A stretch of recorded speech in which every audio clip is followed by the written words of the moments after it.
Okay, 2 minutes. 2 minutes. Live போயிட்டு இருக்கு, ஒரு நிமிஷம்.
ஹரே கிருஷ்ணா எல்லாருக்கும்.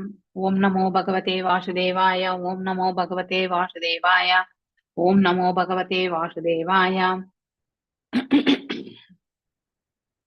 ஓம் அஜ்ஞானதிமிராந்தஸ்ய ஞானாஞ்சனய ஷலாகய சக்ஷுருன்மிலிதம் येन तस्मै श्री गुरवे नमः. श्री चैतन्य मनोभीष्टं स्थापितं येन भूतले स्वयं रूपा गदा मह्यं तदा स्वापदान्तिकम्. हे कृष्णा करुणा सिन्धु दीनबन्धु जगत्पते गोपीशा गोपिका कान्त राधा कान्त नमस्तुते. तप्त काञ्चन गौराङ्गी राधे वृन्दावनेश्वरी वृषभानुसुते देवी प्रणमामि हरिप्रिये. वाञ्छकल्पदारुभ्यश्च कृपा सिन्धुभ्यैव च पतितनां पावनेभ्यो वैष्णवेभ्यो नमो नमः. जय श्री कृष्ण चैतन्य प्रभु नित्यानंद श्री अद्वैत गदाधर श्रीवासदि गौर भक्त वृंदा. नमो ओम विष्णुपादाय कृष्ण प्रेष्ठाय भूतले श्रीमदि भक्ति वेदांत स्वामिनी विनामिने. नमस्ते सारस्वती देवे गौरवाणी प्रचारिणे निर्विशेष शून्यवादे पाश्चात्य देशधारिणे. जय श्री कृष्ण चैतन्य प्रभु नित्यानंद श्री अद्वैत गदाधर श्रीवासदि गौर भक्त वृंदा. हरे कृष्णा कृष्ण कृष्ण हरे हरे राम राम राम हरे हरे. हरे कृष्णा कृष्ण हरे राम राम राम हरे कृष्ण राम राम हरे हरे. ओके, नाम இப்போ हरे कृष्ण माता जी. हरे कृष्ण माता जी. हरे कृष्ण. हरे कृष्ण माता जी. हरे कृष्ण माता जी. நம்ம என்னுடைய இந்த 6 விதமான பண்புகளை பற்றி நம்ம படிச்சோம் இல்லையா? தூய பக்தி சேவையினுடைய குவாலிட்டிஸ் என்னன்றத படிச்சோம் இல்லையா? ஒருவரை அதிகமான துக்கத்திலிருந்து உடனடியாக நிவாரணத்தை வழங்க வல்லது தூய பக்தி சேவை. எல்லா மங்களங்களுமே தூய பக்தி சேவையிலிருந்து தான் அது ஆரம்பமாகின்றது. ஓகே, மேலும் ஒருவரை தெய்வீகமான அந்த பேரானந்தத்துல நிலைப்படுத்த வல்லது தூய हरे कृष्णा माता जी. ஹரே கிருஷ்ணா மாதாஜி.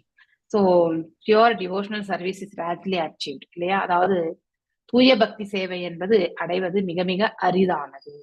மேலும் தூய பக்தி சேவை இந்த மோட்சம் என்னக்கூடிய அந்த அதையும் கூட பாத்தீங்கன்னாக்கா ஓவர் ரூல் பண்ணிடும். ஸோ அது அதற்கும் மேற்பட்ட நிலைக்கு செல்லக்கூடியது. அப்படின்னா மோட்சம் என்பது ஒரு பெரிய விஷயமாவே இருக்காது தூய பக்தி சேவை. அது எப்பவுமே அதாவது டோராண்ட காத்துன்னு இருக்கிற மாதிரி இருக்கும் அப்படிப்பட்ட பக்தர்களுக்கு. எப்படி வில்வமங்கல தாகுரார் சொல்றாரு இல்லையா? சோ என்னுடைய வீட்டு வாசல்ல அதாவது மோட்சம் என்பது காத்துன்னு இருக்குன்ட்டு. சோ அந்த மாதிரி எனக்கு அதுல விருப்பம் கிடையாது அப்படின்னு நினைக்கக்கூடிய ஒரு பக்குவத்தை, எப்பவுமே பகவானுக்கு திருத்தொண்டு புரியக்கூடிய அந்த பாக்கியம் மட்டும் எனக்கு போரும் என்று நினைக்கக்கூடிய தன்மை கொடுக்கும். தூய பக்தி சேவை நம்மளை நோக்கி பகவானை அதாவது ஈர்க்க வல்லது. நாம தான் பகவானுடைய ரூபத்தையும் இல்லையா அவருடைய செயல்களையுமே அதாவது எண்ணிக்கொண்டும் அவரை பார்த்து கொண்டும் அர்ச்ச விக்கிரக ரூபத்துல அவர் பால் அந்த அலங்காரத்தை எல்லாம் பார்த்து நம்ம மனசு அவர் மீது அதாவது ஈர்க்கக்கூடிய சக்தியை கொடுக்கிறார். ஆனால் தூய பக்தி சேவை செய்யும் பொழுது பகவான் நம் தரப்பில் வருகின்றார். அவர் நம்மளுடைய அந்த பக்தி சேவையை பார்த்து அவரே நம்மளை நோக்கி வரக்கூடிய அந்த ஒரு பக்குவத்தை ஏற்படுத்துகிறார். இதுக்கு நம்ம அதாவது இதுல 6 விதமான சமஸ்கிருத வார்த்தைகள் இருக்கிறது. அத நம்ம கிளேஷாக்னி,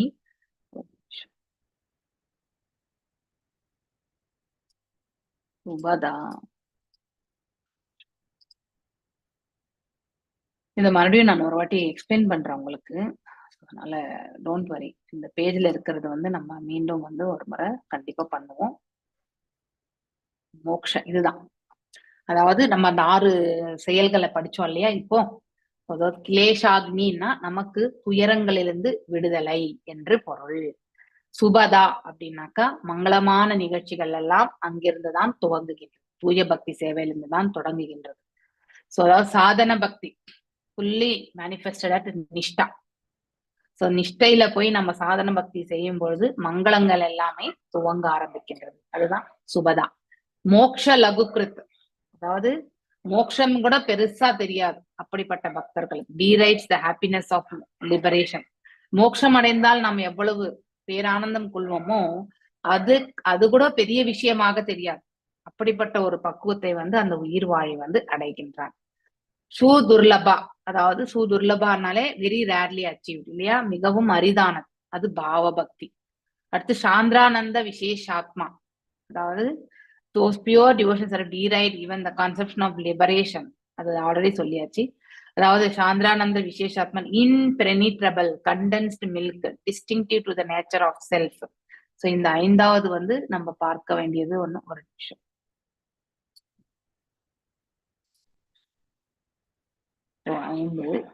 ஆஸ்பீஷியஸ்னஸ் ஆட்டோமேட்டிக்கலி இந்த பியூர் டிவோஷனல் சர்வீஸ் வந்து ஒருத்தரை வந்து அதுல வந்து இட்டு செல்கின்றது. சோ நாம தூய பக்தி சேவையில போகும்பொழுது நம்ம வந்து வில் பிகம், நம்ம தன்னுணர்வு பாதையில வந்து பாத்தீங்கன்னாக்கா ஆழ்ந்து இருக்கக்கூடிய நிலை. கண்டென்ஸ்டு அப்படின்னாக்கா இப்போ பால் வந்து 1 லிட்டர் பால் 2 லிட்டர் பால் வாங்கணும்னு வச்சுக்கோங்களேன். அந்த பாலை நம்ம காய்ச்சும் போது 1/2 லிட்டருக்கு வந்தா எப்படி இருக்கும் திக்னஸ். அது போலதான் பக்தியில வந்து நாம பேஸ் லெவல்ல இருந்தாலுமே அடுத்து வந்து படிப்படியா நம்ம வந்து இந்த சாதன பக்தியில பக்குவம் அடைந்து பாவ பக்திக்கு வரும்பொழுது அதனுடைய எப்படி இருக்கும்னா அந்த பக்தியினுடைய பாவம் வந்து பாத்தீங்கன்னாக்கா ரொம்பவுமே ஸ்ட்ராங்கா இருக்கும். அதனால distinct to the nature of self, அதாவது ஒருத்தருடைய தன்னுணர்வு பாதையில வந்து இருக்கக்கூடியவங்கள தன்னை யார் என்பதை உணரக்கூடிய அந்த பக்குவத்திலையும் அவங்க இருப்பாங்க. சோ அப்படிப்பட்ட ஒரு மங்களகரமான ஒரு இதெல்லாமே, அதாவது இந்த டிரான்ஸ்டென்டல் பிளஷர் அதுக்குதான் வந்து எடுத்துரைக்கப்பட்டிருக்கு. அதாவது தெய்வீகமான ஆனந்தத்தை வந்து அனுபவிக்கக்கூடிய நிலையில இருப்பாங்க. மேலும் பியோர் டிவோஷனல் சர்வீஸ் வந்து யாரையுமே இழுக்கின்றது, அட்ராக்ட்ஸ் இல்லையா. கிருஷ்ண ஆகர்ஷணி, இது ஃபைனல். அதுதான் பிரேம பக்தி, அட்ராக்ட்ஸ் கிருஷ்ணா அப்படிங்கறது வந்து நாம தெரிஞ்சுக்கணும். சோ இந்த 6 நிலைகளுக்குமே அந்த சமஸ்கிருத வார்த்தைகள். இதுல நாம relieve from the material distress இல்லையா, கிளேஷாக்னி, அதுல இருந்து நாம வெளியே வரோன்றது வந்து இதுலதான் நம்ம படிச்சுட்டு இருந்தோம்னு நினைக்கிறேன். கடைசி முடிச்சுட்டோமா இந்த ஒரு டாபிக். பத்ம புராணம் எந்த இடத்துல முடிச்சோன்றது யாராவது லாஸ்ட் வீக்? அதான் 6வது பேஜ்ல மாதாஜி, வேத சடங்குகளை செய்வதாலோ பொருள்களை தானம் செய்வதாலோ அப்படி வருது மாதாஜி. வாசிங்க வாசிங்க வாசிங்க வாசிங்க. ஹரே கிருஷ்ணா. வேத சடங்குகளை செய்வதாலோ பொருள்களை தானம் செய்வதாலோ தவம் செய்வதாலோ ஒருவன் பாவச் செயல்களின் பலன்களிலிருந்து தற்காலிகமாக விடுதலையே பெறுகிறான். ஆனால் அடுத்த கணம் அவன் மீண்டும் பாவச் செயல்களில் ஈடுபடுகிறான். உதாரணமாக, எல்லை மீறிய பாலியல் வாழ்க்கையில் ஈடுபட்ட ஒருவன் பாலியல் நோய்க்கு ஆளாகிய மருத்துவ சிகிச்சையினால் வேதனைப்பட நேரிடுகிறது. பின்னர் அவன் அந்த நோயிலிருந்து சுகம் பெறுகிறான். ஆயினும் அவனது உள்ளத்தில் உள்ள காம இச்சையினை களைய முடியாமல் அவன் மீண்டும் அதே செயலில் ஈடுபட்டு அதே நோய்க்கு ஆளாகிறான். ஆகவே மருத்துவ சிகிச்சை இது போன்ற பாலியல் நோயிலிருந்து தற்காலிக சுகமளிக்கலாம். ஆனால் பாலியல் வாழ்க்கை வெறுக்கத்தக்கது என்று ஒருவன் புரிந்து கொள்ளாத வரையில் இது போன்ற தொடரும் துன்பத்திலிருந்து ஒருவனை காத்தல் அரிதாகும்.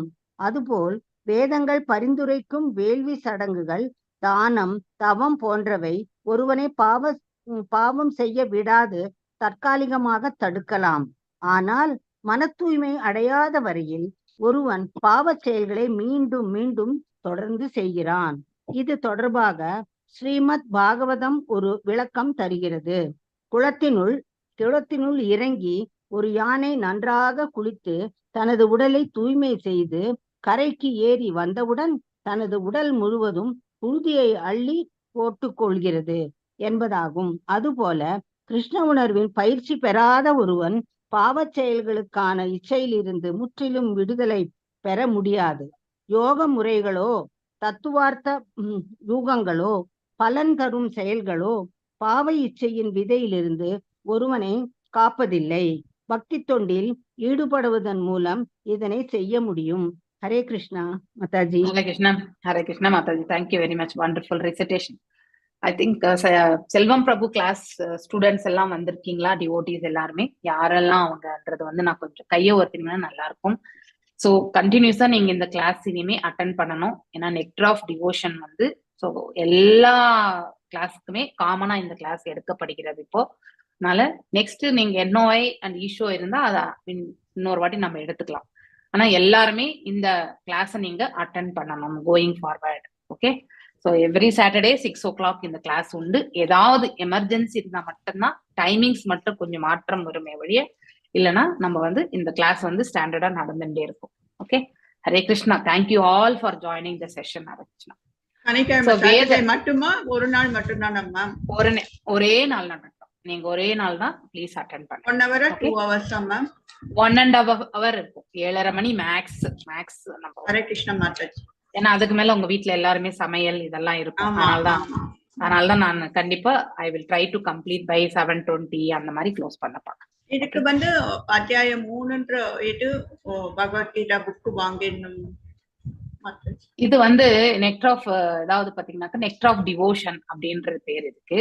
பக்தி ரசாமிரத சிந்து என்று பெயர். நீங்க level 3 கிளாஸஸ் இப்போ NOI ஈஷோ அப்புறம் அதாவது nectar of instruction, nectar of devotion, அப்புறம் ஈஷோ உபனிஷத், இது மூன்றுமே இந்த மாடியூல்ல வரக்கூடிய ஒன்றுதான். ஓகே. சோ நீங்க இத ஈஷோ அண்ட் NOI பண்ணாரான்னு தெரியல. அவர் பண்ணலன்னா நான் பண்றேன். பட் நீங்க NOI இப்ப முடிச்சுக்கோங்க. அதுக்கப்புறம் I will take for all. Okay. NOI and ஈஷோ. ஹரே கிருஷ்ணா. ஓகே. சோ இப்ப நாம வாசிச்சது மாதாஜி ரொம்ப அழகா வாசிச்சாங்க. நாம வேத சாஸ்திரங்களுடைய அத பிரகாரம் நாம எல்லாமே செய்யறோம் இல்லையா? அதே மாதிரி தான தர்மங்கள் எல்லாம் செய்யறோம். ஸோ அதாவது கிவிங் மணி இன் சேரிட்டி. அதுக்கப்புறம் தவங்களை மேற்கொள்கிறோம். தவங்கள் என்பது நாம ஆல்ரெடி பகவத்கீதையில படிச்சிருக்கோம் இல்லையா? உடல் தவம், வாக்கு தவம், மனத்தவம், இப்படி எல்லாவற்றையுமே நாம படிச்சிருக்கோம் நம்ம இல்லையா? சோ இந்த ஒன் கேன் டெம்பரரிலி அதெல்லாமே நமக்கு அந்த நன்மையான காரியங்கள்னால நமக்கு கண்டிப்பாக நன்மைகள் உண்டு. நம்ம கொஞ்சம் மனசு திருப்தி கொள்ளக்கூடிய அதாவது ஆனந்தம் கொள்ளக்கூடிய நிலைகள் எல்லாமே நமக்கு கொடுக்கும். ஆனா அவை அனைத்துமே தற்காலிகமானதுதான். அந்த புண்ணியங்கள் இருக்கிற வரைக்கும் நமக்கு நம்ம ஒரு நிம்மதி இதெல்லாமே அடைவோம். ஆனா ஒன்ஸ் அந்த புண்ணியங்களுடைய பலன் குறைய ஆரம்பிச்ச பிறகு மீண்டும் நம்முடைய செயல்களுடைய விளைவுகளுக்கு ஏற்ற மாதிரி நாம அனுபவிக்கத்தான் வேண்டியிருக்கும். ஆனா யார் ஒருவர் பக்தி செயல்ல ஈடுபடுகிறார்களோ இவை அனைத்துமே இம்மீடியட்டா நமக்கு ஸ்டாப் ஆகக்கூடிய அதாவது நிறுத்தப்படப்படுகிறது. அதனால இது எக்ஸாம்பிள் என்ன சொல்லப்பட்டிருக்குன்னா, அதாவது one can temporarily become free from the reactions of sinful activities இல்லையா? புண்ணியங்களால நமக்கு நம்ம நன்மைகளை அணைந்து கொண்டிருப்போம். ஆனால் பாவங்கள் செய்ததையும் நாம அனுபவிக்கத்தான் வேணும். அதை என்றைக்குமே நாம துறக்க முடியாது. ஸோ எக்ஸாம்பிள் இங்க என்ன சொல்றானாக்கா, அதாவது ஒருவருக்கு ஒரு கிரிட்டிக்கல் டிசீஸ் வந்தாக்கா அதுக்கு மெடிக்கல் ட்ரீட்மெண்ட் நம்ம எடுத்துட்ட பிறகு மீண்டும் நாம அதே செயலை தவறை செய்து மீண்டும் நம்ம மெடிக்கல் ட்ரீட்மெண்ட் எடுக்கிறதுனால என்ன பிரயோஜனம் இருக்கு? கண்டிப்பா கிடையாது. உணரணும் நாம செய்யக்கூடிய செயல்கள் நம் உடலுக்கு என்ன நன்மையா இல்லையா? அந்த புலன்களை நம்மளால கட்டுப்படுத்த முடியறது கிடையாது. யார் ஒருவர் இந்த புலன்களை கட்டுப்படுத்த முடியவில்லை அப்படின்னா மனப்பக்குவமற்ற நிலையில் அவர்கள் இருக்கிறார்கள். சோ மீண்டும் மீண்டும் அவர்கள் அத்தகைய செயலிலே ஈடுபடுவதற்காக தூண்டவும் படுகிறார்கள். அதேதான் இந்த இடத்துல பாக்குறோம். The rituals, performance, charity and austerity that are recommended in Vedas may temporarily stop one from the acting in sinful ways. But as long as the heart is not clear, one will have repeat sinful activities again and again. அதான் உள்ள தூய்மை தான் ரொம்ப ரொம்ப முக்கியம் இங்க இல்லையா?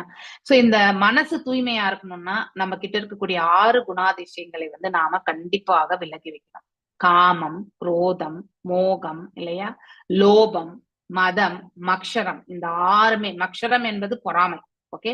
So இந்த 5 விட இந்த லாஸ்டா சொன்ன அந்த அக்ஷரம் வந்து ஒருடைய வாழ்க்கை வந்து ரொம்ப இழிவான நிலைக்கு வந்து இட்டு சென்று விடும். பொறாமை என்பது அந்த உயிர்வாழி நினைத்தால் ஒழிய வந்து அந்த பொறாமை குணத்தை வந்து அவனால் விட்டொழிக்க முடியாது. நாமளே இந்த பொறாமை குணம் விடணும் அப்படின்ற மனசு அந்த உயிர் வாழிக்கு வரணும். அது எப்போ வரும்னா இறை தொண்டில் அவர்கள் ஈடுபடும் பொழுது அதை உணர்வதற்கான பக்குவம் என்பது அவர்களுக்கு கிடைக்கும். அந்த இறை தொண்டில் அவர்கள் ஈடுபடவில்லை என்றால் மீண்டும் மீண்டும் பாவ செயல்கள் செய்வதற்கான மார்க்கத்தை தான் அவர்கள் தேடிக்கொள்வார்கள். சோ நம்ம ஏதாவது ஒண்ணுத்துலதான் நம்ம இருக்க முடியும். ஒரு முறை பௌதிகத்திலேயே நம்ம அதாவது லயித்து இருந்தால் ஆன்மீகத்தின் தரப்பில் நம்மளால செல்வதற்கான மார்க்கத்தை நாம ஏற்படுத்தி கொள்ள முடியாது. ஆன்மீகத்தில் செல்பவர்கள் பௌதிகத்தை எவ்வாறு பக்குவமாக நம்ம கையாளணும் என்பதையும் வந்து அவர்களால புரிந்து கொள்ள முடியும் இல்லையா.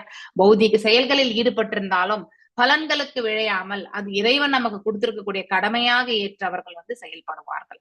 சோ இதுதான் ரொம்ப ரொம்ப முக்கியமான ஒரு பாகம். மேலும் ஸ்ரீமத் பாகவதத்துல வந்து என்ன சொல்ல இருக்கு, ஒரு எக்ஸாம்பிள் ஓமை, இது பாகவதம் மட்டும் கிடையாது, வேற இடங்கள்ல கூட வந்து எடுத்துரைக்கப்படுகிறது. இப்ப யானை இருக்கு, மதம் பிடிச்ச யானை என்ன பண்ணும், அது அதாவது ஓடி எல்லா இடத்துலயுமே அழிவை தான் ஏற்படுத்தும். அதே யானை என்ன பண்ணணும்னாக்கா உடம்பு வந்து சுத்தம் பண்ணணும்னு நினைச்சிட்டு நீரை வாரி வாரி தன் மீது இறைத்து கொண்டு அந்த உடம்பையும் வந்து நல்ல தூய்மையா செய்யும். ஆனாலும் மீண்டும் வந்து மண்ணிலே வந்து அது புரண்டுச்சுனாக்கா இவ்வளவு நேரம் செய்த தூய்மையினுடைய மகிமை என்பது அந்த இடத்துல கண்டிப்பாக வெளிப்படுவது கிடையாது இல்லையா. அதனால தூய்மை எதற்காக செய்யப்பட்டது, இப்படி மீண்டும் கலங்கப்படுவதற்கா. அதே போலதான் நாம வந்து பக்தியின் பாதையில செல்லும் பொழுது கண்டிப்பாக அதை அப்படியே தொடர்ந்து செல்ல வேண்டும் நாம் இல்லையா. சோ பக்தி பாதையில போறது, மீண்டும் வந்து பௌதிக பாதை வர்றது. சோ இது எப்படின்னா அப்ஸ் அண்ட் டவுன்ஸ் நம்ம வாழ்க்கையில இல்லையா. சில புண்ணியங்கள் சில பாவங்கள், புண்ணியங்களுக்கும் நாம் அனுபவிக்கணும், பாவத்திற்கும் நாம் அனுபவிக்கணும். மைனஸ் பிளஸ் ஆகுது, புண்ணியம் மைனஸ் பாவம், எவ்வளவு பெண்டிங் பாவமா புண்ணியமா அதை பொறுத்து நாம கண்டிப்பா வந்து அனுபவிப்பது கிடையாது. 10 புண்ணியம் பண்ணியிருந்தா 10 புண்ணியத்துக்கும் நாம் அனுபவிப்போம். 5 பாவம் பண்ணியிருந்தா 5 பாவத்துக்கும் நாம வந்து அனுபவிக்கத்தான் வேண்டும். அது தவிர்க்கவே முடியாது. பிளஸ் மைனஸ் எதுவுமே கிடையாது. இரண்டுமே வந்து ஒரு 2 கோணிப்பைகள் மாதிரிதான். அதனால வந்து எந்த கோணிப்பையில இருக்கக்கூடிய வஸ்துவை எடுத்து நம்ம சாப்பிட்றோமோ அந்த கோணிப்பையில தான் வந்து குவான்டிட்டி குறையும் இல்லையா. இன்னொரு பையில இருக்க குவான்டிட்டி வந்து அப்படியே தான் இருக்கும், சாக்கு பை மாதிரிதான். அதே போலதான் புண்ணியங்கள் பாவங்களும் ஒரு மனிதனுக்குமே. So then as soon as he comes into shore, he again takes some dust இல்லையா. அதாவது கரைக்கு வந்த பிறகு மீண்டும் மண்ணெல்லாம் வாரி தன் மேல போட்டுருது.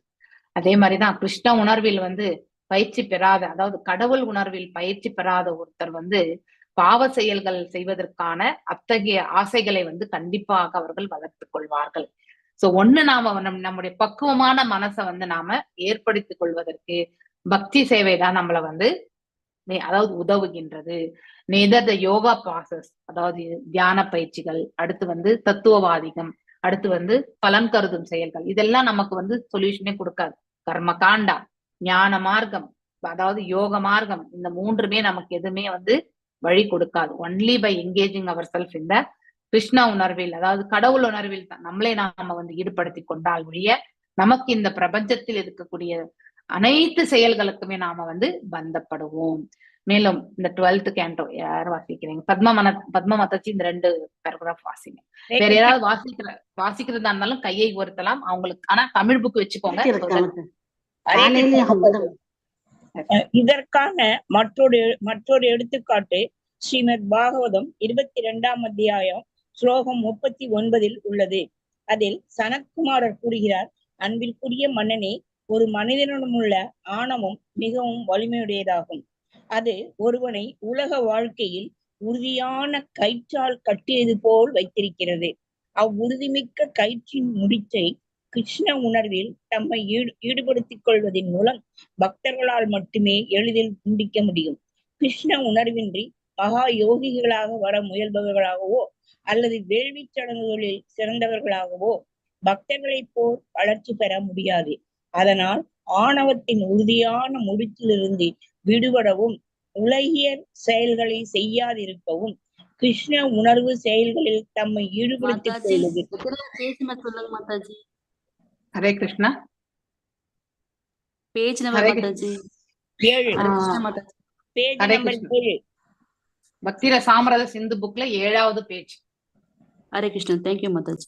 தேங்க்யூ மாதாஜி. ஹரே கிருஷ்ண உணர்வு செயல்களில் தம்மை ஈடுபடுத்திக் கொள்வது ஒவ்வொருவரின் கடமையாகும். ஆணவத்தின் உறுதியான முடிச்சு அறியாமையினால் உண்டாகிறது. ஒருவன் தனது அடையாளத்தில் அறியாமை உடையவனாக இருக்கும் வரையில் அவன் தவறான செய்கைக்கு ஆளாகி உலகியல் மாசில் சிக்கிக்கொள்வது உறுதியாகும். உண்மை ஞானம் பற்றிய அறியாமை கூட கிருஷ்ண உணர்வினால் நீக்கப்படுகிறது. இதனை பத்ம புராணம் பின்வருமாறு உறுதி செய்கிறது. கிருஷ்ண உணர்வில் செய்யப்படும் தூய பக்தி தொண்டு உணர்ந்த ஞானமாகும். ஆசையில் உண்டாகும் பாவ பாம்புகள் அனைத்தையும் அழிக்கின்ற எரியும் காட்டு தீ போன்றதாகும். இவ்வுதாரணமானது காட்டில் தீ பற்றி கொள்ளும் பொழுது அத்தீ காட்டில் உள்ள பாம்புகள் அனைத்தையும் அழிப்பதை கூறுகிறது. காடுகளில் ஏராளமான பாம்புகள் நிலத்திலும் புற்றுகளிலும் உள்ளன. தீப்பற்றி கொண்டதால் அத்தீ நிலத்தில் கிடக்கும் காய்ந்த சருகுகளையும் குச்சிகளையும் எரிக்கிறது. அப்போது பாம்புகளும் பாதிக்கப்படுகின்றன. 4 கால்களை உடைய விலங்குகள் தப்பியோடுகின்றன அல்லது குறைந்தபட்சம் தப்பியோட முயல்கின்றன. ஆனால் பாம்புகளோ அங்கேயே கொல்லப்படுகின்றன. அதுபோல் கிருஷ்ண உணர்வு எனும் வலிமையுடைய தீயினால் அறியாமை பாம்புகள் அனைத்தும் உடனே கொல்லப்படுகின்றன. கிருஷ்ண உணர்வு ஹரே கிருஷ்ணா மாதாஜி, இருங்க மாதாஜி. தேங்க்யூ. ஹரே கிருஷ்ணா. சோ அதாவது நமக்கு வாழ்க்கையில வந்து ஏற்படக்கூடிய துன்பங்கள்ல நம்ம என்னைக்குமே உழண்டுதான் இருக்கோம் இல்லையா? சோ அப்படி இந்த இடத்துல வந்து நம்ம அஜ்ஞானத்தினால்தான் தவறே இழைக்கிறது இல்லையா? அதனால நம்ம தெரியாம தானே செஞ்சோம், நமக்கு எப்பவுமே மன்னிப்பு கொடுத்துட்டே இருக்க முடியாது இல்லையா? சோ தெரியாம செய்யறதுக்காக நம்ம வந்து என்னைக்குமே வந்து மன்னிப்பு கேட்டுட்டே இருக்க முடியாது. ஏன்னா தெரியாமலே நம்ம கண்டினியூஸா செஞ்சுனே தான் இருக்கும். எந்த ஒரு செயலுமே தவறு இழைக்கின்றோம் என்றால் அதுல 80% வந்து நம்ம அறியாம தான் நம்ம செஞ்சிருப்போம். அதை பத்தி அந்த தாத்பரியத்தை புரியாமலே அந்த செயல்ல நாம ஈடுபட்டிருப்போம் இல்லையா?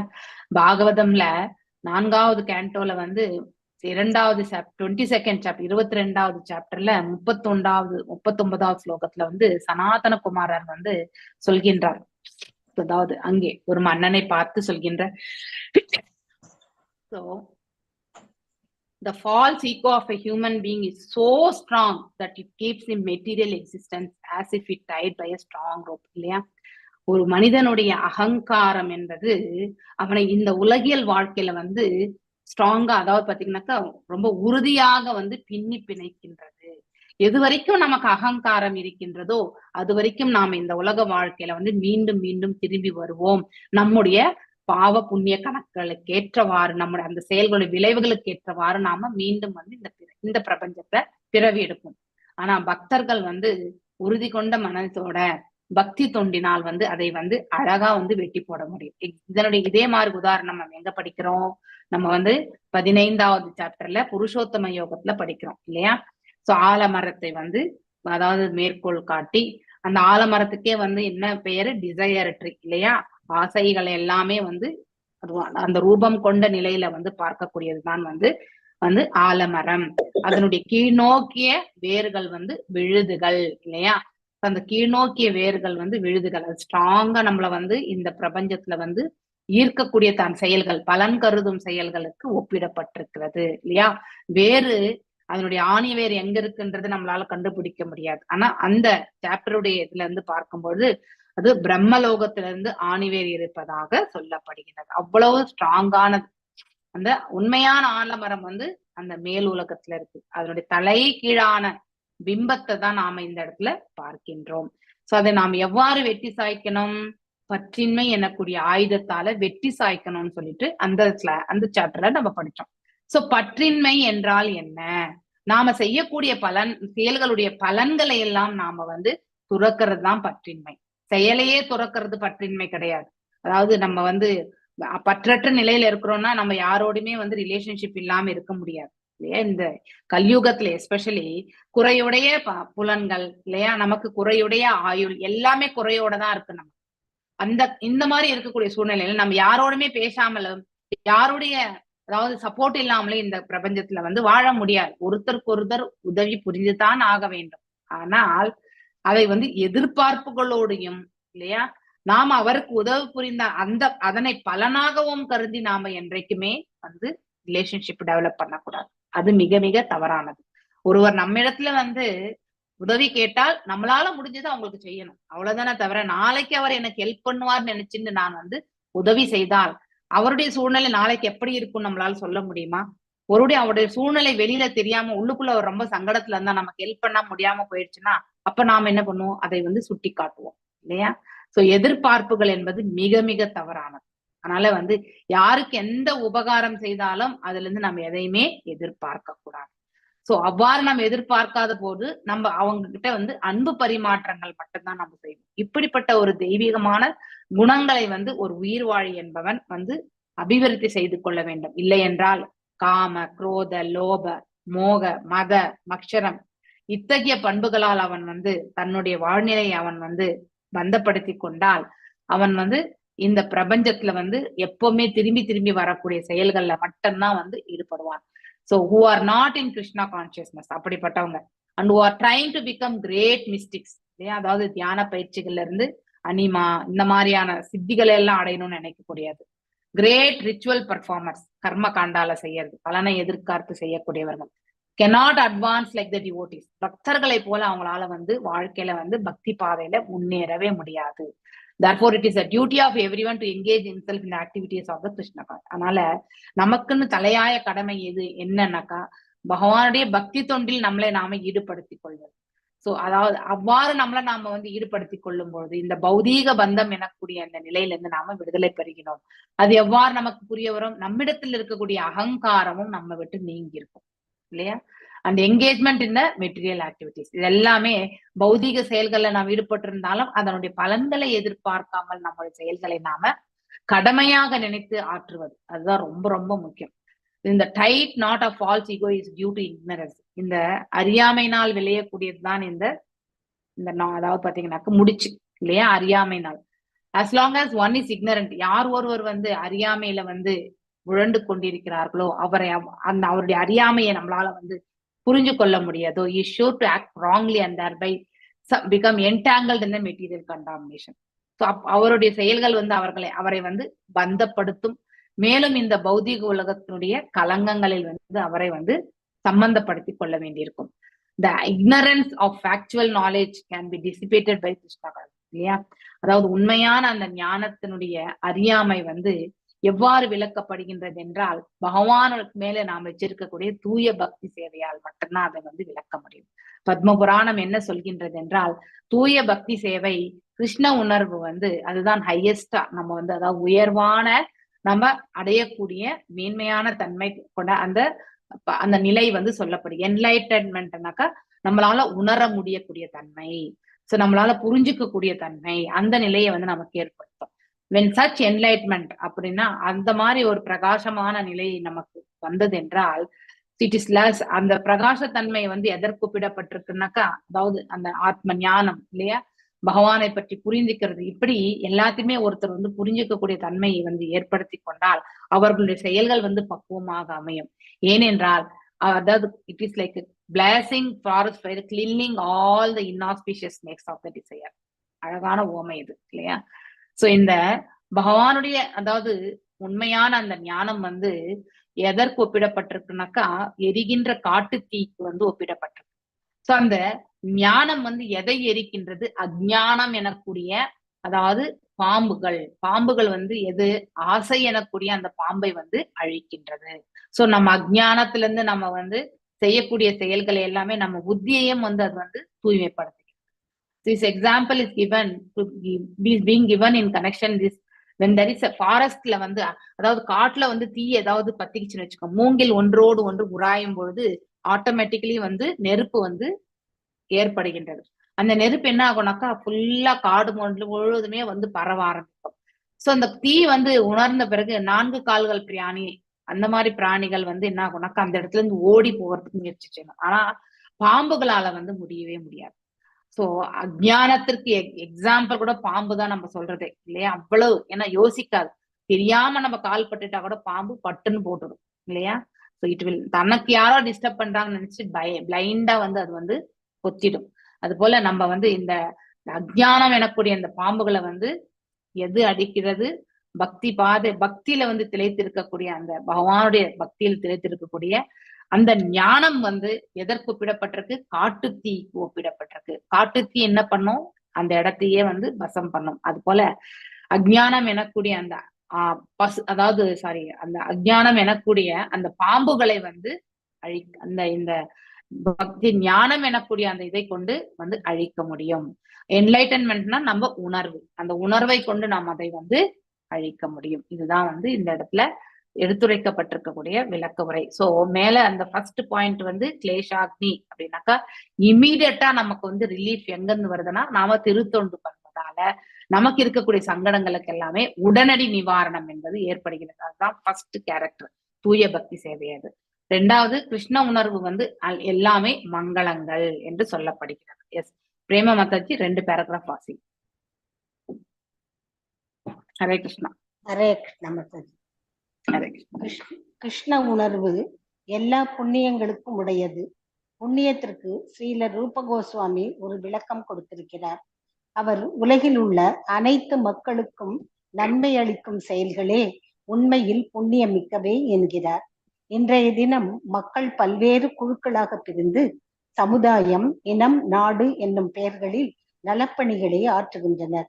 உலக நன்மைக்காக ஐக்கிய நாடுகள் சபை என்ற வடிவத்தில் ஒரு முயற்சியே நடைபெற்று கொண்டிருக்கிறது.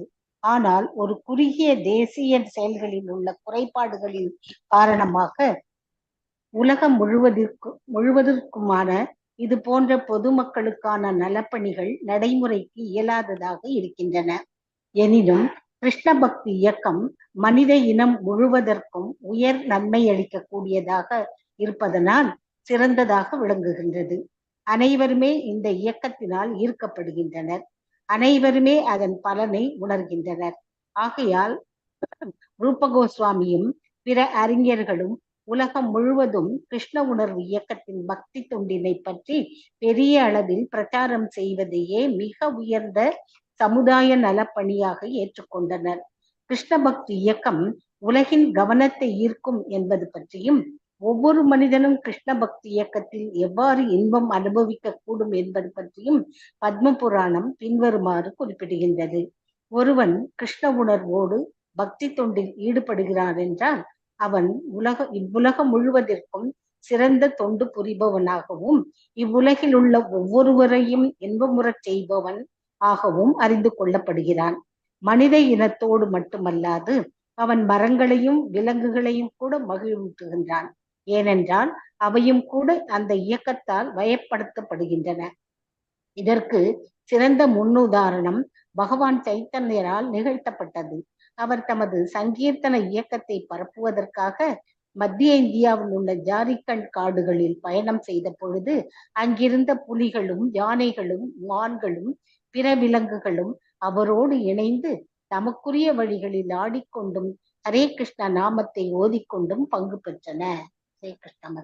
ஹரே கிருஷ்ணா மாதாஜி. ஹரே கிருஷ்ணா. ஹரே கிருஷ்ணா. தூய பக்தி. தேங்க்யூ மாதாஜி. அதாவது தூய பக்தி சேவை வந்து ஒருவருக்கு வந்து மங்களகரமான சூழ்நிலையை வந்து ஆரம்பமாகறதுக்கான அறிகுறி அப்படிங்கறது வந்து இட் இஸ் த ஆஸ்பீஷியஸ் அப்படின்னா மங்களகரம். அதுக்கு என்ன மாதாஜி சான்ஸ்கிரிட்ல சொன்னீங்க? என்னது மாதாஜி? சுபதா. சுபதா. சுபதா. சுபதா. சுபதா. சுபதா. ஓகே, அதை நான் பிபிடி மறுபடியும் எடுக்கிறேன் மாதாஜி. இப்ப நீ டோன்ட் வரிங்க, நீங்க வரி பண்ணிக்காரு. இந்த சாப்டர் முடிச்சுட்டு ஃபர்ஸ்ட் 3 சாப்டர் முடிச்சுட்டு பிறகு ஏன்னா 1 to 3 சாப்டர் வரைக்கும் அந்த பிபிடில இருக்கு. இந்த 3 சாப்டர்ஸ் முடிச்சிட்டோம்னாக்கா அப்புறமா அது ஜஸ்ட் ஒரு நாள் வந்து நம்ம வாக் த்ரூ பண்ணிக்கினா உங்களுக்கு ஒரு ரிவிஷன் மாதிரி இருக்கும். ஓகே, ஹரே கிருஷ்ணா. சோ தூய பக்தி சேவை வந்து ஒருவருக்கு மங்களகரமான சூழ்நிலைக்கு ஆரம்ப அறிகுறியாக இருக்கின்றது. சோ நம்ம கிட்ட ஒரு மங்களகரமான நிகழ்வுகள் நிகழ்கின்றது என்றால் நம்ம வந்து பக்தி சேவையில வந்து ஈடுபட்டு இருப்பதனாலதான் அந்த மாதிரி நிலை நமக்கு ஏற்படும் என்பதை நாம புரிந்து கொள்ள முயற்சி செய்ய வேண்டும். ரூப கோஸ்வாமி அவர்கள் அதற்கு வந்து ஒரு விளக்கத்தை கொடுக்கிறார். He says actual auspicious means welfare activities for all the people of the world. இதுதான் உண்மை. இந்த பிரபஞ்சத்துல வாழக்கூடிய அனைத்து மக்களுக்குமே நன்மை பயக்கக்கூடியதுதான் வந்து உண்மையிலே மங்களகரமானது இல்லையா? நாம மட்டும் நம்ம சந்தோஷமா இருந்து பக்கத்து வீட்டுல வந்து அழுதுன்னு இருந்தா அது மங்களகரமான சூழ்நிலை கிடையாது இல்லையா? இந்த பிரபஞ்சத்துல வாழக்கூடியவங்க அனைவருக்குமே நிம்மதியும் சந்தோஷமும் கண்டிப்பாக கிடைக்கிறதோ அப்பதான் அது வந்து மங்களகரமான சூழ்நிலை என்று சொல்லப்படுகிறது. சோ மங்களகரம் என்பது நம்மளுடைய இது கிடையாது. செல்ஃப்லெஸ்ஸா நினைக்கணும், செல்ஃபிஷா நினைக்க கூடாது actually at the present moment. ஆனா அடுத்தவர்களுக்காக நாம வந்து பிரார்த்திக்கிறதும் அதனால நமக்கு பேரானந்தம் கண்டிப்பாக வரும். நமக்கே நம்ம வந்து பிரார்த்திச்சுட்டு இருந்தாலுமே அதுல பெருசா ஈடுபாடு கண்டிப்பா வராது. இதை நீங்க பிராக்டிக்கலா செய்து பார்த்தீங்கன்னா எல்லாருமே இந்த பிரபஞ்சத்துல நல்லபடியா இருக்கணும். நம்மள சொந்த பந்தங்கள், நண்பர்கள் எல்லாருமே நம்ம வந்து காலையில மங்களாரத்தி பாக்குறோம், எல்லாமே பூஜைகள் நம்ம வீட்டுல கூட செய்யறோம். அப்படி செய்யும் பொழுது இந்த பிரபஞ்சத்துல வாழக்கூடிய உயிர்வாழிகள் எல்லாருமே வந்து வந்து சந்தோஷமா இருக்கணும், நிம்மதியாக இருக்கணும்ன்ற ஒரு பிரார்த்தனை நீங்க வைங்க. உங்க மனசுலயே வந்து அது ஒரு ரொம்ப ஒரு மேன்மையான உணர்வை வந்து அது ஏற்படுத்தி கொடுக்கும். அதே நீங்க உங்களுடைய சுயநலமாக வந்து எனக்கு இது வேண்டும் அது வேண்டும் இப்படி, அதாவது ஏன்னா 4 விதமான நல்லோர்கள் இல்லையா, அதாவது துயரத்தில் இருப்போர், செல்வத்தை வேண்டுவோர், இப்படி இருக்கக்கூடியவங்க வந்து கண்டிப்பா பகவான்கிட்ட செல்வத்தையும் கேட்கக்கூடியவர்களும் உண்டு இல்லையா. ஆனா அது என்றைக்குமே அவர்களுக்கு வந்து நிம்மதி என்பது இருக்காது கடைசி வரைக்குமே. அந்த சூழ்நிலையில நமக்கு செல்வம் வேண்டும், அந்த சூழ்நிலையில நமக்கு துயரத்துக்கு ஒரு வடிகால் வேண்டும் அப்படின்னு நம்ம வந்து வேண்டலாமே ஒழிய அது எல்லாமே தற்காலிகமா தான் இருக்கும். ஆனா எப்ப நாம வந்து தன்னலமற்ற நிலையில் இருந்து கொண்டு நம்முடைய பக்தியை நாம வந்து எடுத்துட்டு போறோமோ அது வந்து நமக்கு பேர் ஆனந்தத்தை வந்து எப்பொழுதுமே இருக்கக்கூடிய சூழ்நிலையா ஏற்படுத்தி கொடுக்கும். இது நம்ம வந்து பிராக்டிக்கலா நம்ம வந்து நம்முடைய செயல்பாடுகள்ல வந்து நம்ம செய்ய ஆரம்பிச்சோம்னாக்கா கண்டிப்பா அதை உணரக்கூடிய பக்குவமும் நமக்கு வரும். ஃபார் எக்ஸாம்பிள், இந்த இடத்துல வந்து என்ன சொல்லப்பட்டிருக்குன்னா there is an event in the form of United Nations இல்லையா, அதாவது ஐக்கிய நாடுகள் சபை என்பது நீங்க கண்டிப்பா கேள்விப்பட்டிருப்போம் நம்ம எல்லாருமே இல்லையா. சோ அது எல்லாருமே அந்த சபையில போயிட்டு பேசுவாங்க. ஆனா உண்மையிலேயே அங்க ஏதாவது பெரிய சொல்யூஷன்ஸ் ஏதாவது பண்றாங்களா? கண்டிப்பா கிடையாது. என் நாட்டுக்கு என்ன ஸ்டேட்டஸ், இதுதான் நம்ம அங்க பாக்குறோம். எனக்கு இந்த இது எனக்கு ரைட்ஸ் கொடுங்க, எனக்கு இந்த உரிமை வேணும், அந்த உரிமை வேணும், அப்படிதான் அந்த இடத்துல வந்து பில் பாஸ் பண்ணணும், இதுக்கு ஓட்டிங் சிஸ்டம் இதெல்லாம் இருக்கும். ஆனா உண்மையிலே எந்த நாடுமே அந்த இடத்துக்கு போன பிறகு அவங்கவுங்களுக்கு தேவையானது எல்லாமே கிடைக்கிறதும் கிடையாது. அதனால அவங்க திருப்தி கொண்டும் வருவதும் கிடையாது. அதை விடுங்க, நம்ம வீட்லயே கூட வந்து நாம 4 பேர் இருந்தா கூட 4 பேருக்குமே எக்ஸ்பெக்டேஷன் வெவ்வேறு நிலைகள் இல்லையா. அதுல யாராவது ஒருத்தர் டாமினண்டா இருக்கிறது நடந்தா மிச்சம் 3 பேருக்குமே வந்து அவ்வளோ இன்ட்ரெஸ்டா அதுல வந்து செயல்பட மாட்டோம். கண்டிப்பா நடக்கிறதா இல்லையா? இந்த சூழ்நிலையை நம்ம ஒவ்வொருத்தர் வீட்லயுமே நம்ம பாக்குறோம். ஆனா அதே வந்து பக்தி தொண்டுல போகும் பொழுது எங்கிருந்தோ வந்திருந்தவங்க எல்லாரும் கூட ஒன்று கூடும் பொழுது எஸ் மகாமந்திர கோஷத்தை போடும் பொழுது நம்மளையே மறந்து இருப்போம் இல்லையா. ஏன்னா அந்த இடத்துல எந்த எதிர்பார்ப்பு கிடையாது. அங்க எல்லாருமே ஒன்று கூடி வந்து எல்லோரோடும் கலந்து நாம வந்து செய்யும் பொழுது எந்த எதிர்பார்ப்பும் இருக்காது. நம்ம இது வேண்டணும் அதை வேண்டணும்னு எதுவுமே இருக்காது மனசு. எப்ப நாம அப்படி செல்ஃப்லெஸ்ஸா இருந்து நம்ம வந்து நம்முடைய பக்தியை நாம வெளிப்படுத்துறோமோ அதுதான் வந்து உண்மையிலே நமக்கு வந்து ஆனந்தத்தை கொடுக்கும், மங்களத்தை கொடுக்கும் இல்லையா. ஆனந்தம் கொள்ளும் பொழுது நம்மளை சுத்தி எல்லாமே நன்மைகள் விளை, பாசிட்டிவ் எனர்ஜி இல்லையா, நம்மளை சுத்தி எல்லாமே நன்மைகளாகவே நமக்கு வந்து நடைபெறும். நம்ம எல்லாருமே நல்லா இருக்கணும்னு நம்ம வந்து நினைக்கும் பொழுது கண்டிப்பா நாமளும் நல்லா இருக்கிறதுக்கு பகவான் வந்து அருள் புரிவார். ஆனா நாம மட்டும்தான் நல்லா இருக்கணும், அடுத்தவங்க கெட்டு போகணும்னு நினைச்சா கண்டிப்பா அது நன்மையான வழியை வந்து ஏற்படுத்தி கொடுக்காது. சோ இந்த கிருஷ்ண பக்தி இயக்கமும் அதற்காகத்தான் வந்து வந்தது இல்லையா. சோ இந்த Krishna however it is so nice. இது நம்ம இந்த கிருஷ்ண பக்தி இயக்கத்துல நம்ம வந்து ஜாயின் ஆன பிறகு கோயிலுக்கு செல்கின்றோம், அங்க வந்து அதாவது கைங்கரியத்துல ஈடுபடுறோம் இல்லையா. அதாவது கோயில வந்து பெருகி துடைக்கிறது, பாத்திரங்களை கழுவி கொடுக்கறது, நைவேத்தியம் பண்றதுக்கு வந்து இது வெஜிடபிள்ஸ் எல்லாம் செய்யறது, இப்படி புஷ்பத்தை வந்து மாலையாக கோர்க்கிறது, இந்த மாதிரி செயல்கள் எல்லாமே ஒரு டிவோட்டிஸோட கலந்து நம்ம செய்யும் பொழுது அங்க வந்து எந்த பர்சனல் விஷயமே இருக்காது. பகவானுக்கு எப்படி திருத்தொண்டு புரியலாம் அப்படிங்கிற எண்ண ஓட்டங்கள் மட்டும்தான் நம்ம கிட்ட இருக்கும். அதனால நமக்கு என்ன கிடைக்கிறது? ஆனந்தம் தான் கிடைக்கிறது. So when you think about Krishna only you will be அப்படின்னா பகவானை நாம எந்த அளவுக்கு நம்ம எந்த ரூபத்துல நம்ம பகவானை சேவிக்கின்றோமோ, நாராயண ரூபமா இருக்கலாம், கோவிந்த ரூபமா இருக்கலாம் இல்லையா, ராம ரூபமா எந்த ரூபத்துல நம்ம வந்து பக்தி கொள்கின்றோமோ எல்லாம் வல்ல இறைவனை, அது நமக்கு பேரானந்தத்தை வந்து வழங்குகிறது. அதை விட மேன்மையான ஆனந்தம் இந்த பிரபஞ்சத்தில் எதுவுமே கிடையாது. நாம் எதை நினைச்சாலுமே எல்லாமே தற்காலிகம் தான் இல்லையா. தற்காலிகமான இந்த பௌதிக செயல்களால் வரக்கூடிய அதாவது சந்தோஷம் என்பது தற்காலிகம் தான். அதே நம்ம பக்தி செயலால் ஏற்படக்கூடிய சந்தோஷம் எப்பொழுதுமே இருக்கக்கூடிய நிலை நமக்கு ஏற்படுத்தும். இதுதான் ஒரு மனித வாழ்க்கைக்கு தேவையான மிக உயர்ந்த அதாவது நற்செயல் என்று நம்ம சொல்லலாம். மேலும் however how the Krishna conscious movement can attract attention of the people, how each and every man can feel pleasure is state Padma புராணத்துல. அதாவது பக்தி இயக்கத்துல வந்து ஒருவர் வந்து ஈடுபடுவதற்கான அவர்கள் ஈர்க்கப்படுவதும் இல்லையா, அதுல அவர்கள் செயல்படுவதால் அவர்களுக்கு ஏற்படக்கூடிய நன்மைகளையுமே பத்ம புராணம் எவ்வாறு எடுத்துரைக்கின்றது என்பது இந்த இடத்துல இந்த explanation எடுத்துரைக்கப்படுகிறது. A person who is engaged in the devotional service in full Krishna consciousness is to be understood to be doing best service for the world, whole world, and to be pleasing everyone in the world.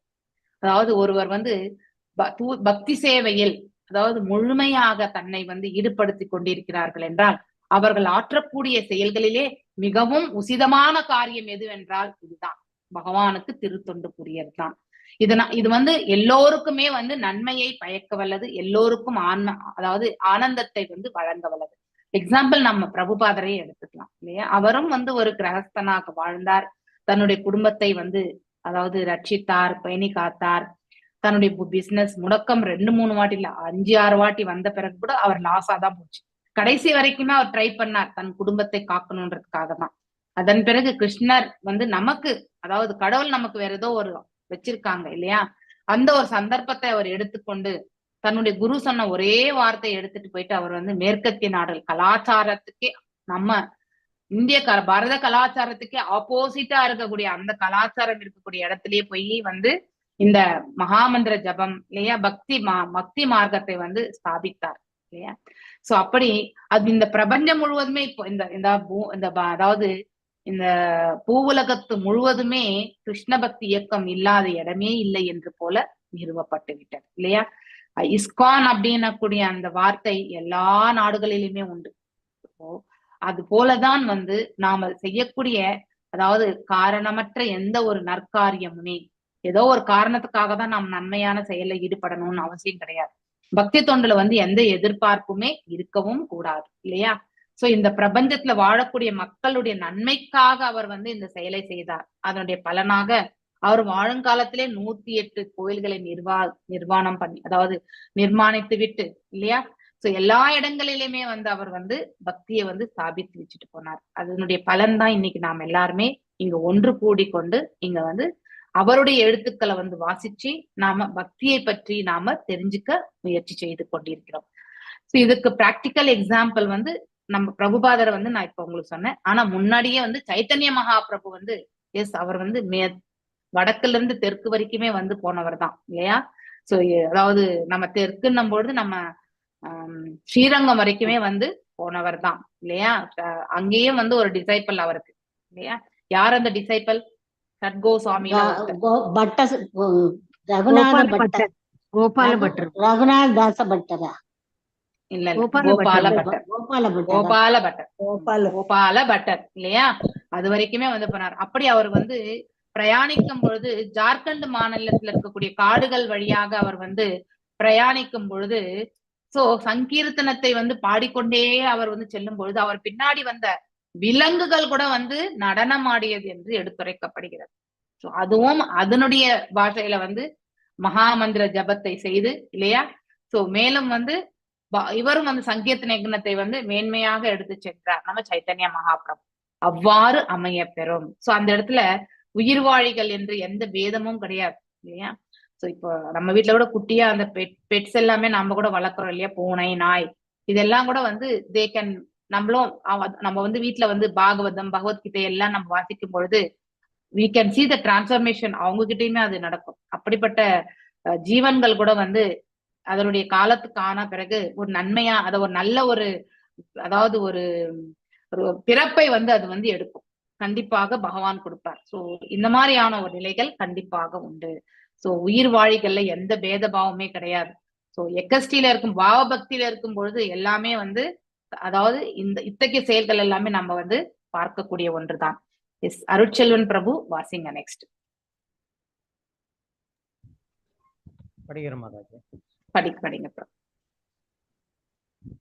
மேலும் கிருஷ்ண உணர்வோடு பக்தி தொண்டு செய்யும் ஒருவன் தேவர்களிடம் காணப்படும் அனைத்து நற்குணங்களையும் தன்னிடம் வளர்த்து கொள்கிறான்.